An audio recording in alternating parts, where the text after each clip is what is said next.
Guys, നമുക്കിന്ന് ചെമ്മീൻ stick ഉണ്ടാക്കിയാലോ. നല്ല എരിവുള്ള മുളക് പൊടി, പിന്നെ നല്ല മഞ്ഞപ്പൊടി എടുക്കാം, നല്ല കുരുമുളക് പൊടി, പിന്നെ ഉപ്പും കൂടി ആ ചെമ്മീനിക്ക് മിക്സ് ചെയ്യാം.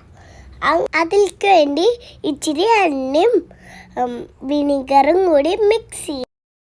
തെങ്ങിൻ്റെ ഓലയിന്ന് നമുക്ക് ഈർക്കലി എടുക്കാം. ആ ഈർക്കലിക്ക് മസാല പുരട്ടിയ ചെമ്മീൻ കൂട്ടിക്കൊടുക്കാം. നിങ്ങളുടെ കയ്യിൽ ചോപ്സ്റ്റിക്ക് ഉണ്ടെങ്കിൽ ഉപയോഗിക്കാം.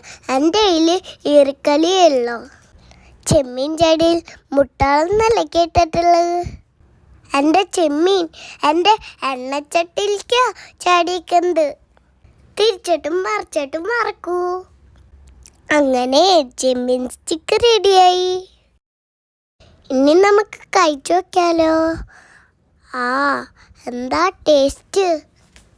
ഇപ്പോൾ ചെമ്മീൻ്റെ വില കുറവാണ്. അപ്പം നിങ്ങളും വാങ്ങിച്ചു ട്രൈ ചെയ്യൂ. ഞങ്ങളുടെ റെസിപ്പി ഇഷ്ടപ്പെട്ടാൽ കമൻറ്റ് ബോക്സിൽ അറിയിക്കുക. കുട്ടികളെല്ലാവരും ട്രൈ ചെയ്യണേ. അടുത്ത വീഡിയോയിൽ കാണാം.